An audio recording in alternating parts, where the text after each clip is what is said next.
Bonjour à tous. Écoutez, je suis vraiment enchanté de lancer ce webinaire et bienvenue officiellement dans cet événement voilà, organisé par la Fédération française pour les liens sociaux. Je suis Arnaud Gouliard, je suis cofondateur de la fédération et je suis particulièrement heureux aujourd'hui de vous accueillir pour cet échange donc consacré à l'interdépendance. Voilà, et un échange voilà, que j'espère aussi inspirant qu'utile pour chacune et chacun d'entre vous. Donc aujourd'hui, on a l'immense privilège d'être accompagné par Rebecca Champlante, qui est professeure de psychologie du développement à l'Université Lyon 2, co-auteure du livre Ces liens qui nous font vivre et surtout cofondatrice de la Fédération française pour les liens sociaux. Rebecca est une personne que je connais depuis plusieurs années par ses recherches, ses enseignements, ses multiples engagements. Elle œuvre chaque jour avec une détermination qui est admirable pour construire une société plus harmonieuse. Rebecca est une source d'inspiration pour beaucoup et c'est un vrai honneur pour moi de l'avoir avec nous ce soir. À ses côtés, nous retrouvons donc Thibaut Jobert, qui est chercheur en psychologie sociale à l'Université Savoie-Mont-Blanc et membre actif de notre fédération. Thibaut, que je remercie chaleureusement, assurera la modération de nos échanges et veillera à intégrer vos questions pour enrichir ce moment. Alors, un mot avant, très rapide pour débuter ce webinaire. Alors, c'est un moment qui est pour moi bien plus qu'un échange. C'est une invitation à réfléchir et à agir ensemble. Si cette cause vous touche et vous souhaitez aller plus loin, je vous encourage vivement à nous rejoindre au sein de la Fédération française pour les liens sociaux. Avec votre soutien, nous pourrons multiplier les rencontres et les événements comme celui-ci, mettre en place des actions concrètes sur le terrain, porter un plaidoyer auprès des décideurs publics. Et donc, pour nous soutenir et nous rejoindre, n'hésitez pas à visiter notre site web, nosliens.fr, ou à me contacter. Et maintenant, donc, sans plus attendre, je laisse la parole à Rebecca qui va nous ouvrir les portes de cette réflexion sur l'interdépendance, et c'est bien fait. Rebecca, c'est à toi et encore merci pour ton engagement précieux.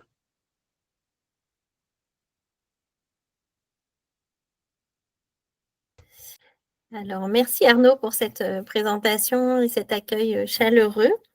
Je ne suis pas sûre que vous voyez mon diaporama. Ravie d'être parmi vous aujourd'hui.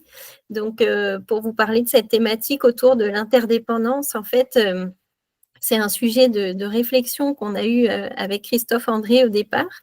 Comme vous le voyez, je suis chercheur maintenant, mais à la base, je suis psychologue clinicienne. Et en travaillant dans le soutien à la parentalité, je me suis aperçue à quel point c'était compliqué finalement pour les parents de demander de l'aide, de se tourner vers d'autres personnes pour passer le relais par moment, pour souffler un peu, pour arriver à faire face aux différents stresseurs de leur quotidien. Et c'est là qu'a émergé cette réflexion autour de l'interdépendance en se disant, mais finalement, en tant qu'humain, c'est tout à fait normal d'avoir besoin des autres. On en a tous plus ou moins besoin selon les moments, mais quelle que soit notre situation, on a besoin des autres comme point d'appui, comme soutien, comme aussi joie de vivre à partager. Et finalement, dans notre société, tu peux passer la diapo d'après, on a une survalorisation de l'indépendance. L'indépendance comprise au sens de ne pas avoir besoin des autres, de pouvoir être capable de tout faire seul, de tout assumer seul. Ça, c'est fortement valorisé, avec finalement une confusion entre l'autonomie, qui est effectivement quelque chose qu'on va chercher à développer tout au long de l'enfance et de l'adolescence quand on accompagne les jeunes. L'autonomie, c'est la possibilité de mettre en œuvre les actions qu'on souhaite mener à bien, mais tout en coopérant avec d'autres et en ayant cette possibilité de demander l'aide à des adultes, à d'autres camarades. Alors que l'indépendance, c'est l'idée que finalement, on est capable de faire tout ça tout seul, un peu à l'image du self-made man, où finalement, ça ne tient qu'à soi de pouvoir réussir dans sa vie. Et cette forme d'illusion d'indépendance, puisque c'est une illusion, comme chacun le sait, les humains ne se débrouillent jamais seuls dans la vie, on s'appuie toujours sur l'aide d'autres personnes, le soutien, ne serait-ce que le soutien moral, bien sûr. Et ça nous a amené à prendre conscience finalement que cette illusion d'indépendance, elle avait des conséquences néfastes sur la capacité à pouvoir demander de l'aide, à oser demander de l'aide. Tu peux passer la diapo d'après. Qui va être perçue finalement comme un signe de faiblesse ou d'immaturité. Et notamment, si je reviens à la situation des parents qu'on accompagnait, le fait de devoir demander de l'aide à un proche ou à un professionnel était perçu comme un signe d'incompétence parentale. Et donc, c'est très compliqué de faire ce pas-là, sauf vraiment quand on a déjà dépassé un seuil, soit d'épuisement parental, soit des risques pour l'enfant. Et l'idée, ça serait de pouvoir finalement œuvrer pour changer cette représentation de l'interdépendance, donc pas avoir peur de cette interdépendance. C'est pas une dépendance comme on pourrait la craindre dans la dépendance affective, où on ne peut pas vivre sans l'autre, ou lorsqu'il est éloigné, on ne fait que penser à lui, etc. Mais là, l'idée, c'est vraiment de sentir que tous les humains ont cette forme d'interdépendance et qu'elle est tout à fait normale et qu'elle permet justement de développer une société plus solidaire, puisqu'on va accepter de recevoir de l'aide et plus facilement aussi en retour apporter de l'aide. Tu peux passer la diapo. Donc, finalement, cette attitude qui consiste à... c'est celle d'avant. Cette attitude qui consiste à survaloriser c'est la diapo d'avant, ouais, encore avant. À survaloriser l'indépendance, finalement, va encourager les personnes, que ce soit dans la famille ou au travail, à chercher à tout assumer seul. Et cette tendance-là va avoir un coût.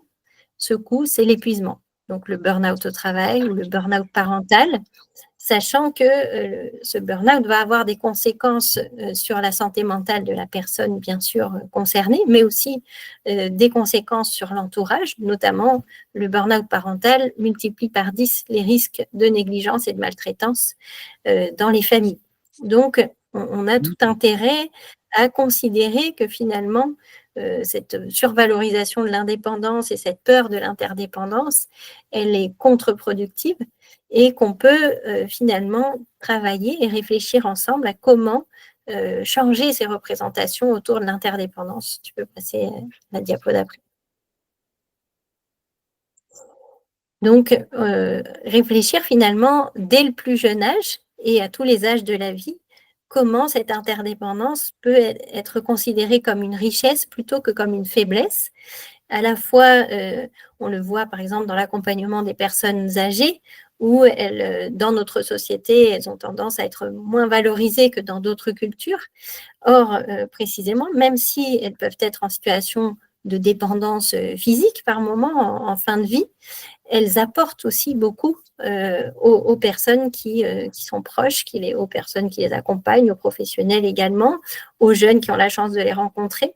Donc, pouvoir finalement considérer que même quand on est dans le besoin, on apporte aussi en échange et que selon les moments de la vie, on va être dans cette position de recevoir, de donner, et que c'est ça qui va être considéré comme une interdépendance positive. Tu peux passer à la diapo.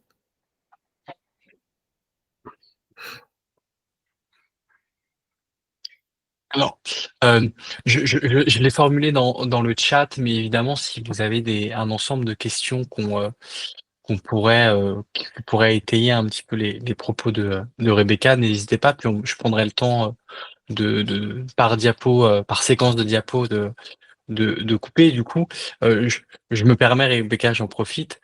En fait, est-ce que du coup, effectivement, donc comment tu pourrais définir l'interdépendance positive? Et ça m'amène un peu à aussi voir comment tu pourrais l'articuler autour de ce besoin en fait de lien social qui peut être aussi théoriquement différent ou empiriquement.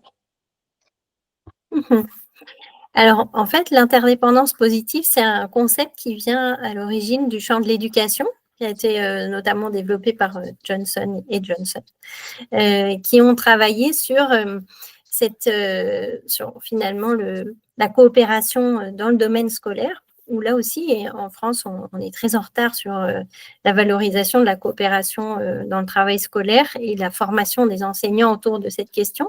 Mais ils se sont aperçus que finalement, plus les élèves étaient dans cette situation de coopération avec une interdépendance positive que je vais détailler un peu plus, plus ils étaient motivés à travailler et mieux ils réussissaient.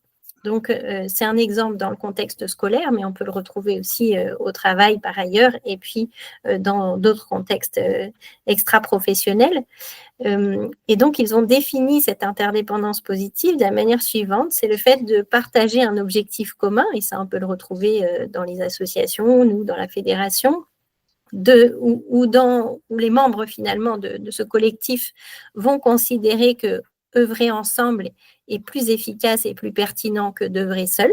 Donc, d'où l'idée d'interdépendance positive plutôt que la vision d'une dépendance où on a peur de devoir dépendre d'autres personnes pour travailler ou pour être efficace dans une mission, une action. Donc là, au contraire, on considère que c'est une richesse et où on va considérer que les différences sont des complémentarités qui contribuent à cette richesse. Alors que dans beaucoup de contextes, on identifie un certain nombre de freins à la coopération et un certain nombre de tensions qui sont liées à des différences de fonctionnement, des différences de représentation, d'opinion, etc., qui, au lieu d'être prises comme une richesse qui va permettre d'améliorer le projet ou l'action, sont considérées comme des sources de conflits, de tensions, et donc les personnes vont avoir tendance à préférer ne pas coopérer, et donc se débrouiller seules, plutôt que de devoir faire avec ces différences.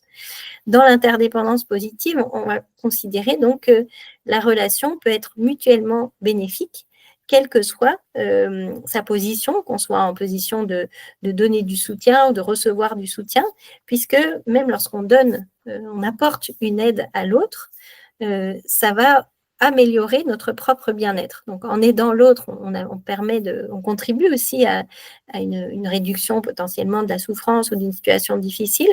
Mais nous aussi, en tant que personne apportant un soutien, ça améliore notre santé mentale, notamment parce que ça augmente notre sentiment de compétence et d'utilité sociale. Donc, en fait, dans cette relation, on va percevoir des effets mutuellement bénéfiques. Et ce qui a été identifié dans les recherches, c'est que ce type de relation d'interdépendance positive permet de faire émerger le meilleur de chacun grâce à ce climat de confiance. C'est-à-dire, on va considérer que chacun a des ressources, des différences, des complémentarités qui enrichissent la vie de chacun et de tous. Et donc, cette confiance qu'on accorde à l'autre, quelle que soit sa situation, va lui permettre justement de montrer ses richesses, de les partager, de faire part de ses compétences, de ses connaissances, grâce au climat de confiance. J'ai une Je peux question passer à qui la vient d'être diapo posée, Oui. Rebecca. Une question, semble-t-il peut-être un peu rhétorique, donc peut-être que tu pourras étayer. Une question de l'association Les Saint-Exupériens qui nous demande si la recherche de l'indépendance ne vient-elle pas, sur un plan sociologique, des imbus induits par la dépendance? Par exemple, donc qui peut être financière, par exemple, dans certains couples, ou puissance du mari, donc dans une vision peut-être plus patriarcale jusque dans les années 70. Mhm. D'un point de vue Donc, peut-être si j'ai bien purement compris, recherche. la question c'est est-ce que cette valorisation de l'indépendance est venue à l'origine de situations de dépendance? C'est bien ça? Ouais, dans une vision, semble-t-il, Oui. peut-être un peu genrée, telle que c'est présenté. Oui. Alors, vous avez tout à fait raison, d'un côté. Et en même temps, alors si on est sur une vision genrée, les femmes qui, elles, étaient plutôt dans cette position de dépendance lorsqu'elles n'avaient pas de travail, etc., sont plutôt beaucoup plus enclines à valoriser l'interdépendance.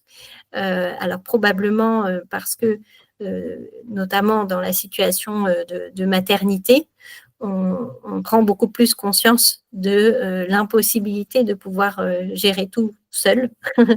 Donc, on a aussi par la suite, moi en tout cas, je me souviens, après le premier accouchement, j'ai regardé les autres mamans avec un regard tellement différent, en comprenant finalement à quel point les mamans pouvaient avoir besoin d'aide. Donc, je pense qu'il y a à la fois une conscience beaucoup plus aiguë du côté des femmes peut-être de l'importance de cette interdépendance positive, alors même que sociologiquement, on vient plutôt d'une situation de dépendance.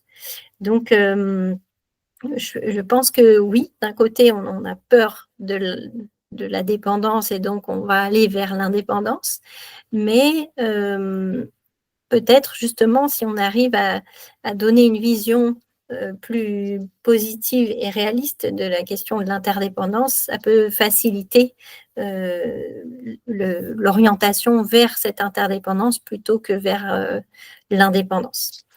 Et à ce titre, un certain nombre de recherches ont justement, je pense, pourraient contribuer à ce changement de représentation parce que souvent, on a peur de cette interdépendance parce qu'on pense que ça diminue l'autonomie. Or, ce que montrent les recherches, et notamment chez le jeune enfant, que je vais vous décrire juste après, ou dans les couples aussi, où on a peur de la dépendance, c'est que l'interdépendance positive augmente au contraire l'autonomie et le développement de compétences personnelles qui aident à être plus autonome. Donc, par exemple, là, une des premières études menées sur cette question a été réalisée auprès de jeunes mamans qui venaient d'accoucher. À la moitié d'entre elles, c'était aux États-Unis, et je pense qu'on ne pourrait plus faire cette expérimentation aujourd'hui, hein, c'était dans les années 90, mais à la moitié des mamans, à la naissance, on leur a donné un porte-bébé en leur disant, voilà, le plus possible, vous allez porter dans le porte-bébé parce que ça permettra ensuite davantage de développer l'autonomie de l'enfant grâce à cette sécurité de base. Et puis, à l'autre moitié des mamans, on leur a offert un transat en leur disant, le plus possible, vous allez le mettre dans le transat, comme ça, il sera déjà plus facilement détaché de ses parents et donc ira plus facilement vers l'autonomie. Et c'était une vraie question de recherche au départ et d'importance fondamentale pour le développement de l'enfant, parce qu'on ne savait pas finalement si, pour permettre le développement optimal de l'autonomie, il était préférable de porter beaucoup l'enfant ou au contraire de moins le porter. Et ce que montre cette étude, c'est qu'ils ont suivi donc, ces familles sur 18 mois à 2 ans. Et les chercheurs sont allés observer dans les familles comment se développait cette autonomie. Et ils ont constaté que plus l'enfant avait été porté, plus il était autonome à 1 an et demi, 2 ans, c'est-à-dire qu'il avait beaucoup plus tendance à s'éloigner du parent lorsque le chercheur était au domicile, à aller vers donc cet inconnu, à pouvoir quitter la pièce sans avoir peur ou sans se mettre à pleurer du fait d'être éloigné de son parent. Alors que les enfants qui avaient été moins portés étaient davantage accrochés aux parents et avaient davantage peur de l'inconnu. Donc, voilà, c'était un premier exemple, mais qui allait vraiment dans le sens des théories et des recherches sur l'attachement, qui montrent que plus on a cet attachement sécurisant, qui passe notamment par le contact physique, plus l'enfant va pouvoir développer son autonomie, ce qui ne veut pas dire qu'il n'a plus besoin des autres, évidemment, puisqu'il aura besoin de ses parents tout au long du développement, mais cette possibilité d'aller explorer l'environnement sans avoir toujours besoin de l'attention des parents. Ce que montrent aussi, ce qu'ont montré les recherches plus récemment, c'est par rapport au dispositif kangourou, donc dans les services pour enfants nés prématurément, on peut donc soit placer l'enfant dans un incubateur où il va être protégé du milieu environnant, soit il peut être en peau à peau contre son parent. C'est le dispositif kangourou. Et ce qui a été mis en évidence, c'est que plus l'enfant va être porté par le parent, donc en peau à peau, plus ça va l'aider à développer ses propres capacités à réguler les émotions et les comportements. Et ces effets ont été mesurés 10 ans plus tard. Donc, on a vraiment des effets sur le développement de l'autonomie au sens de gestion de ses émotions, gestion des comportements, ce qui permettait aussi de répondre à une autre question développementale et qui est très fréquente chez les parents, c'est le fait de se dire, finalement, l'enfant, il va apprendre mieux à développer ses compétences émotionnelles si on le laisse gérer tout seul ses pleurs. Donc, on le laisse dans son lit pleurer, etc. Et on se dit comme ça, il va apprendre plus rapidement à gérer ses pleurs au lieu de le prendre contre soi et lui apprendre à réguler ses émotions en étant justement dans cette relation sécurisante. Et donc, ce que montrent les recherches, c'est que finalement, on a tout intérêt à passer par cette relation sécurisante pour permettre une meilleure autonomie dans la gestion des émotions et des comportements. Et pour aller dans le même sens, mais chez l'adulte, on a aussi aujourd'hui, on est face à des relations de couple où les membres du couple ont peur de s'attacher, peur de la dépendance.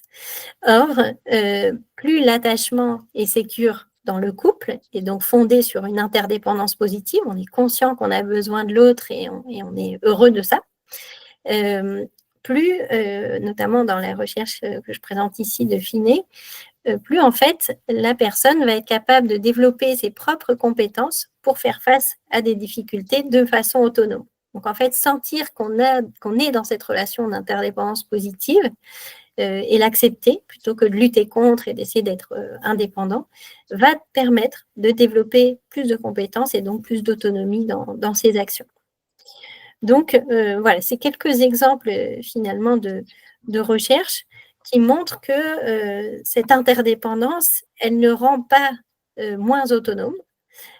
Au contraire, et c'est la dernière étude que j'ai présentée sur cette diapositive, par exemple, dans une étude où ils ont suivi des couples, ils avaient reçu ces couples, ils ont mesuré le degré d'interdépendance positive et ils leur avaient demandé à chacun de nommer, mentionner un certain nombre de buts qu'ils s'étaient fixés pour eux-mêmes. Par exemple, reprendre des études, faire une formation, faire du sport, organiser un événement, etc. Et 6 mois plus tard, ils ont demandé à ces couples, à chacun individuellement, s'ils avaient pu atteindre les objectifs fixés. Et ils ont constaté que plus le degré d'interdépendance positive était élevé dans le couple, plus les membres du couple avaient pu atteindre leurs objectifs personnels. Donc, ça répond aussi à cette crainte que l'interdépendance fait qu'on ne peut plus faire des choses de manière autonome, on n'a que des projets communs, on fait tout ensemble, etc. En fait, non, c'est simplement cette représentation positive du fait d'être interdépendant, donc de pouvoir compter sur l'autre, d'avoir besoin de lui par moment, de pouvoir apporter son soutien, et bien fait qu'on est suffisamment sécurisé dans la relation pour pouvoir réaliser ses propres projets personnels. Je crois qu'il y a des questions dans le chat, Thibaut, n'hésite pas à me Ouais, couper si tu veux. T'as deux questions. Donc, t'as une première, peut-être plus méthodo de Sarah, qui demande si la façon dont tu as mené l'expérimentation s'appuie sur une approche expérimentale, donc avec des groupes Oui. randomisés. Tout à fait, Et c'est que des approches expérimentales dans ces études. donc ouais, puis du coup, longitudinal, s'il y a les mesures peut-être après. Et il y a Étienne, mais ça, j'imagine peut-être que tu l'aborderas plus tard. Comment corriger les manques que l'enfant a pu vivre jeune? Donc, j'imagine que ça pourra corréler vers comment développer en fait l'interdépendance plus tard, si jamais il y a eu des. Donc, j'imagine, Étienne, que Rebecca répondra à cette question juste après. Je passe la diapo du coup. Exactement, tu peux passer. Donc, Jacques, juste un dernier je veux venir écouter, c'est très intéressant. Juste un dernier point sur cette question de l'interdépendance. Elle passe notamment par la dimension physique et ça me fait penser à Caroline Lisfranc avec qui j'étais en binôme en début de séance, qui est câlinothérapeute, il me semble. Alors, effectivement, on a tendance peut-être dans notre pays, en tout cas, à sous-estimer l'importance du toucher par rapport à d'autres cultures où on est beaucoup plus dans le toucher et on est conscient de ce que ça peut apporter. L'interdépendance positive, elle peut aussi passer par cette dimension du toucher où, par exemple, ça va avoir à la fois des effets sur la santé physique, notamment d'autres études sur les dispositifs kangourous, donc peau à peau, parents-bébés, montrent que ça diminue de 40% les risques de mortalité chez les enfants nés prématurément. Chez l'adulte également, le simple fait de tenir la main d'un proche, par exemple dans cette expérimentation de Goldstein, où ils administrent des chocs électriques à un adulte, le simple fait de tenir la main d'un proche pendant l'administration des chocs diminue l'activation des zones de la douleur. Et par ailleurs, ce qui a été mis en évidence chez l'enfant, et ça rejoint cette question des pleurs et de la régulation des pleurs, montre que l'enfant va pouvoir apprendre progressivement à développer ses compétences émotionnelles, d'abord à travers la co-régulation physiologique de ses émotions, grâce à l'adulte qui le tient dans les bras. Donc en fait, il y a une synchronisation qui se fait au niveau du rythme cardiaque, du rythme respiratoire, qui va aider à apaiser l'enfant et qui le rassure sur le fait que dans ces situations de détresse, finalement, il y a une possibilité de réguler, de s'en remettre de manière assez rapide finalement quand on est dans les bras de quelqu'un, et ça va le rassurer sur le fait qu'il va être petit à petit aussi capable de retrouver cet état d'apaisement lorsqu'il a des émotions difficiles. Tu peux passer à la diapo.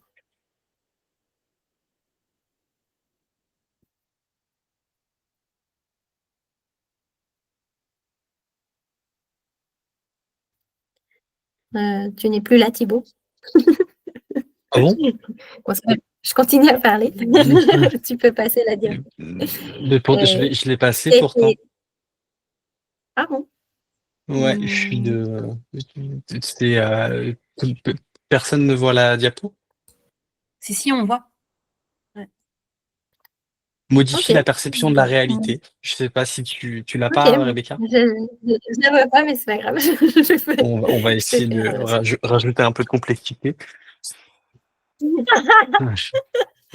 Alors, par ailleurs, ce qui a été mis en évidence par les recherches, c'est que la simple présence d'un proche, donc pas forcément par le toucher, ça peut être une présence physique ou même simplement la voix, ou encore dans cette étude, ils ont également expérimenté avec une photographie d'un proche, ça modifie la perception de la réalité. Dans cette étude, en fait, on demandait aux participants d'évaluer la raideur d'une pente. Et ce qui a été mis en évidence, c'est que lorsqu'il y avait un proche ou la photo d'un proche, les personnes évaluaient la pente comme étant moins raide. Ce qui mène à considérer finalement que lorsqu'on est face à une difficulté, si on se sent proche d'une personne, si on se sent dans une relation d'interdépendance positive, cette difficulté va être davantage perçue comme un défi à relever que comme une menace qu'il faudrait éviter. Et donc, c'est particulièrement utile, justement, puisqu'on est tous amenés à faire face à un certain nombre de difficultés. Et plus on va avoir tendance à éviter ces difficultés par différents moyens, plus ça va amener à des comportements inadaptés, voire à des consommations de substances psychoactives, etc. Alors que en étant dans une relation d'interdépendance positive, que ce soit au travail, que ce soit dans le couple, dans la famille, on va davantage oser relever ces défis du quotidien. Alors, cette interdépendance positive, elle rejoint aussi, si tu veux passer la diapo. C'est bon. Comment tu l'as déjà fait? Ouais. J'essaye de me caler. Cette interdépendance positive, elle rejoint les travaux qui portent sur l'importance de la proximité sociale dans différents contextes, et c'était une de tes questions de départ, Thibaut, qui montre que, à l'inverse de la proximité sociale, le sentiment de solitude est un facteur de risque important de mortalité prématurée, hein, notamment chez les personnes âgées, et est associé à finalement une diminution de nos capacités d'autorégulation, que ce soit nos comportements, nos émotions, ou là, par exemple, dans l'étude citée de Baumeister, il avait été proposé à des personnes de participer à une expérimentation en laboratoire où d'abord, on leur disait qu'il y avait une tâche à réaliser normalement à plusieurs, mais que personne n'avait envie de la réaliser avec eux. Donc, il y avait un sentiment d'exclusion pour une partie des participants tirés au sort, et l'autre partie réalisait juste la tâche seule sans qu'on leur dise qu'ils étaient exclus. Et à la suite de ça, il y avait une deuxième tâche qui était proposée comme étant une autre expérimentation où il s'agissait de goûter des biscuits et donner son avis sur différents biscuits.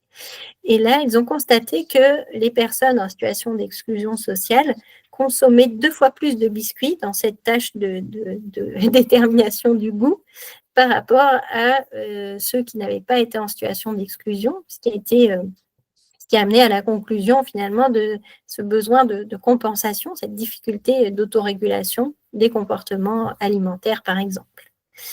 Enfin, dans le contexte scolaire, on a tendance aussi à sous-estimer l'importance de cette proximité relationnelle où, et c'était encore le cas à l'ouverture de l'année par le recteur dans une des académies cette année, on dit aux enseignants que c'est important de ne pas être copain-copain et de bien mettre une bonne distance avec les élèves. Or, les élèves n'ont pas besoin de distance pour comprendre qu'ils ne sont pas copains avec leur enseignant. Et par contre, ils ont vraiment besoin d'une proximité relationnelle, de se sentir en confiance avec les enseignants, de se sentir appréciés, reconnus en tant que personne pour augmenter la motivation aux apprentissages. Et vous avez certainement en tête certains enseignants qui vous ont marqué peut-être justement par la qualité de la relation. Et cette motivation est évidemment un déterminant pour la réussite scolaire. Alors, pour répondre à la question des... Oui. Du coup, en fait, j'allais rebondir, comme tu abordais les questions d'exclusion. Donc, Oui. je voulais, comment, en fait, ces mécanismes, du coup, que tu liais juste avant par rapport à des faibles fonctionnements d'attachement avec une figure d'attachement, du coup, comment ils pouvaient être restaurés avec le futur, mais tu allais en parler à l'instant. C'est ça, tout à fait. En fait, l'idée, c'est, bien sûr, on a tous des histoires de vie différentes, mais quel que soit l'âge de la vie, on peut travailler à cultiver ces relations d'interdépendance positive, à changer de regard aussi sur cette question de l'interdépendance, où on va du coup s'entraîner à considérer que la relation peut être mutuellement bénéfique et faire émerger le meilleur de chacun plutôt que de nous rendre dépendants et donc chercher à fuir ces relations. Je peux passer la diapo. Alors, on peut travailler sur le développement de cette culture de l'interdépendance dès le plus jeune âge, et notamment, moi je travaille beaucoup en contexte scolaire en tant que responsable de l'Observatoire du bien-être à l'école, et donc on s'est inspiré aussi de pédagogies qui viennent d'autres pays, et notamment au Québec, dès le jardin d'enfants. Il y a une proposition de développement finalement de cette culture de l'interdépendance positive, où on va proposer aux enfants de travailler ensemble sur des projets, des actions qu'ils vont mettre en œuvre à plusieurs, en valorisant les complémentarités et le partage de responsabilités. C'est-à-dire, plutôt que d'essayer de faire en sorte que tout le monde développe les mêmes compétences au même âge, et c'est ça qu'on évalue plutôt en France dès la maternelle, là, au contraire, on va considérer que toutes les différences, c'est ça qui va faire la richesse du projet et des activités qu'on fait ensemble. Donc, il y a vraiment cette valorisation de la complémentarité. C'est une dimension clé de cette culture de l'interdépendance positive.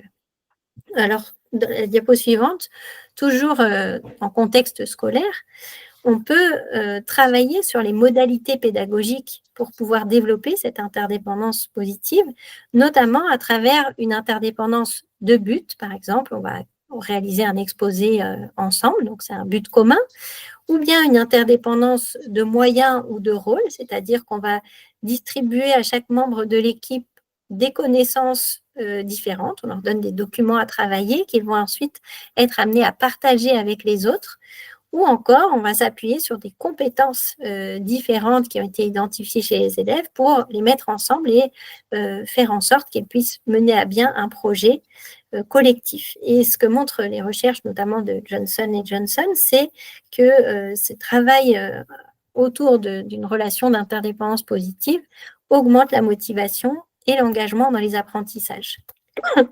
Alors, au-delà du contexte scolaire, diapo suivante, on peut s'entraîner à cultiver des relations d'interdépendance positive dans tous les contextes, que ce soit à l'école, au travail, dans la famille, notamment en travaillant sur certaines compétences qu'on appelle les compétences psychosociales qui vont contribuer à permettre de développer des relations de qualité. Alors, je vais y revenir plus en détail sur la diapo d'après. Donc, les compétences psychosociales, c'est un concept qui vient de l'Organisation mondiale de la santé à l'origine, qui a été fortement repris par Santé publique France, avec ce référentiel que vous pouvez trouver en ligne sur le site de Santé publique France, qui regroupe en fait l'ensemble des études montrant l'utilité de ces compétences psychosociales pour favoriser non seulement la santé mentale, mais aussi la qualité des relations. C'est ce qui a amené d'ailleurs à la signature d'une circulaire interministérielle en 2022 qui engage tous les ministères qui sont de près ou de loin concernés par l'éducation, l'enfance, la jeunesse, la parentalité, à former les professionnels dans ces secteurs pour développer les compétences psychosociales des jeunes. Alors, ces compétences psychosociales, je ne vais pas trop les détailler, mais vous pouvez trouver tout ça dans le rapport en ligne. La diapo suivante, elles sont de plusieurs catégories. Il y a des compétences d'ordre cognitif, comme la diapo d'après, la capacité à identifier ses compétences, mieux se connaître, ses valeurs, être capable de réguler ses impulsions, d'avancer en direction de ses buts.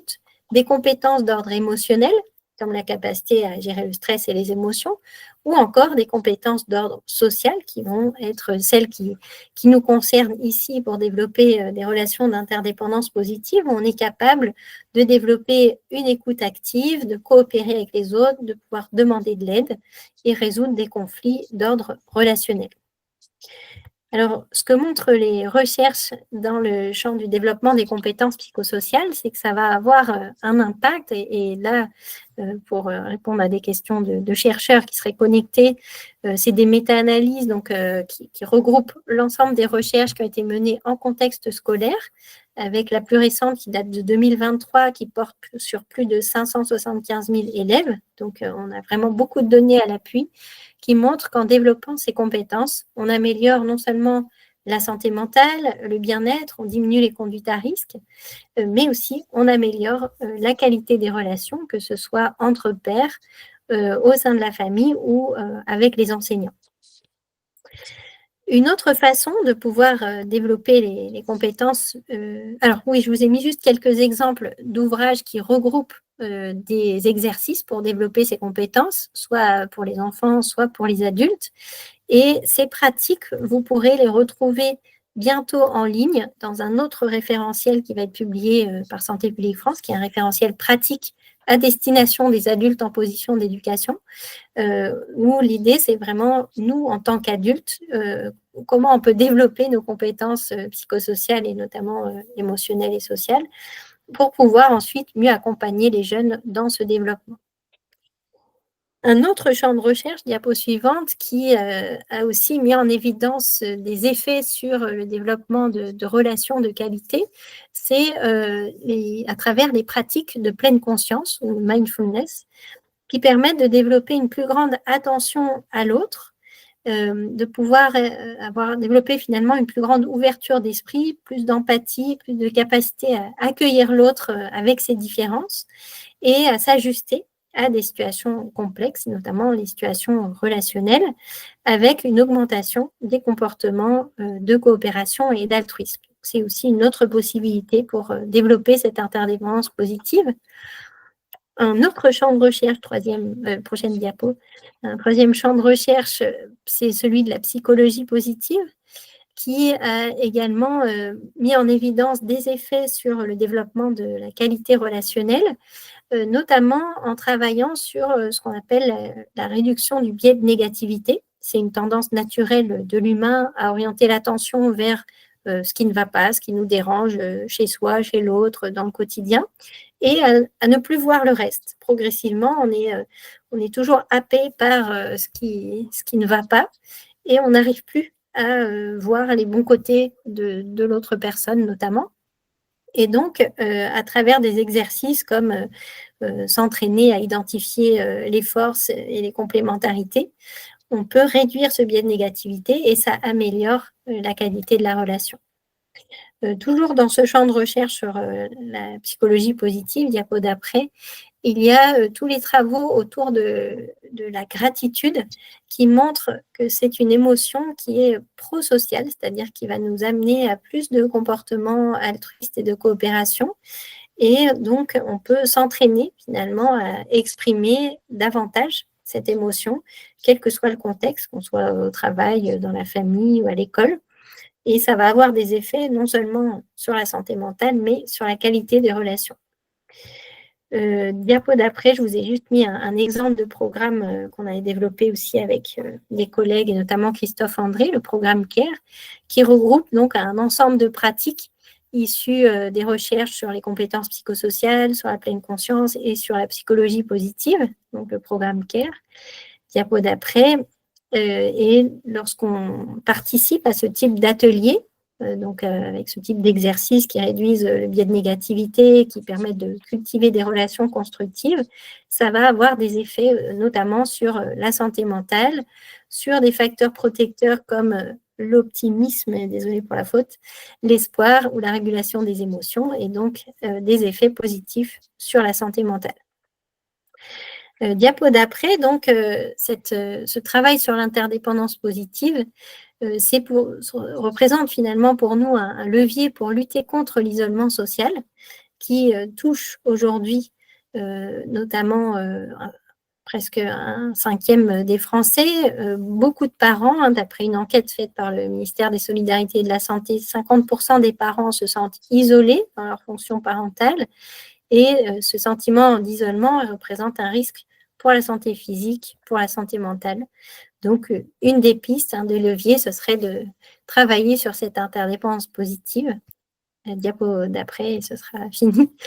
Donc, aujourd'hui, il existe un certain nombre d'interventions efficaces pour développer les compétences psychosociales, agir sur l'amélioration du lien social, qui permettent finalement de changer de regard sur l'interdépendance et cultiver cette interdépendance positive en s'appuyant sur des pratiques validées. Alors, dernière diapo, je vous remercie donc de votre attention. Je serais ravie de répondre à vos questions s'il y en a dans le chat. Et je vous ai mis quelques informations pour ceux qui veulent aller plus loin sur ces champs de recherche que j'ai mentionnés. Il y a un cycle de conférences que vous pouvez retrouver en ligne qui s'appelle Feel Good, lié à la recherche et le bien-être en société, avec toutes ces thématiques qui sont reprises et détaillées.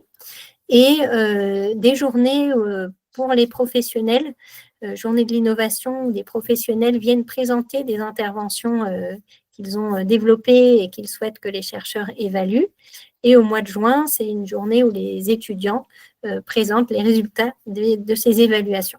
Donc, vous pouvez trouver ces informations sur le site de Social Plus. C'est une association, on va remettre le site à jour prochainement avec des petites vidéos qui présentent ces innovations en promotion de la santé. Donc, n'hésitez pas à me contacter si vous en avez aussi et si vous souhaitez qu'on les mette en évidence pour que d'autres puissent développer ces projets sur leur territoire.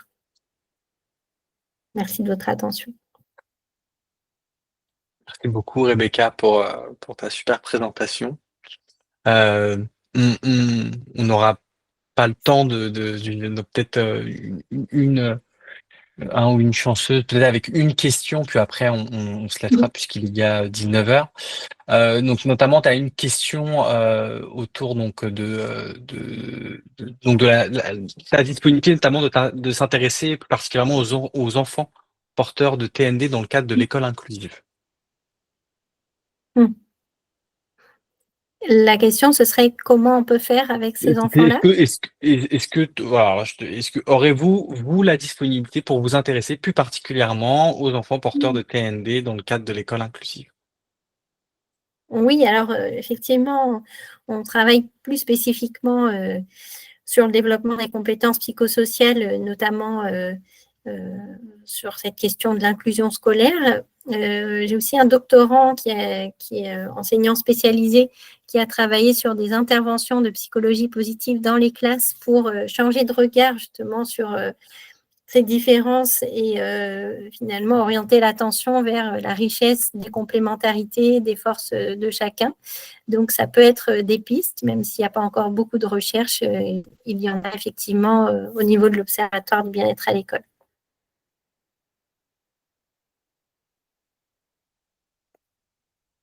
Un petit rappel aussi effectivement de la semaine d'information santé mentale qui peuvent articuler ces ensembles. Puis du coup, on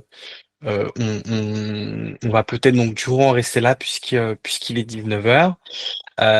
Du coup, merci encore à toi Rebecca pour ton intervention et la présentation de tes travaux, donc du coup autour de l'interdépendance. C'était très riche et puis plus individuellement, je pense vraiment m'appuyer dessus pour les futurs travaux que je peux mener, très égoïstement. Et puis merci à merci à tout le monde d'avoir participé et puis pour les quelques questions qui ont pu étayer les propos de Rebecca. Quelques petits rappels que je fais donc notamment autour des prochains événements donc du coup qui sont menés par la Fédération française des liens sociaux, donc notamment la semaine prochaine lundi, donc de 13h à 14h avec des apports théoriques et pratiques sur les liaisons vertueuses, cette fois-ci mais en contexte professionnel, donc avec la cofondatrice de Reliez-vous, donc de Julie Dor, je m'excuse si j'écorche un peu le nom, Guény, et puis donc du coup le cofondateur de la fédération Arnaud Gouliard. Et puis pendant la journée des solitudes, donc le 23 janvier, une grosse tête d'affiche cette fois-ci, aussi avec Boris Cyrulnik, donc toujours Rebecca et Christophe André qui aborderont aussi le lien social pour favoriser la santé mentale, donc peut-être avec une approche davantage clinique au vu des intervenants et de l'intervenante qui est Rebecca. Vous avez également le lien qui est en bas pour l'inscription, mais j'imagine que si vous êtes là, vous avez davantage les éléments pour y accéder. Et voilà, donc du coup, je vous remercie. Je te remercie encore Rebecca et je remercie encore l'ensemble des personnes ici présentes d'avoir suivi ce webinaire. Et puis à bientôt.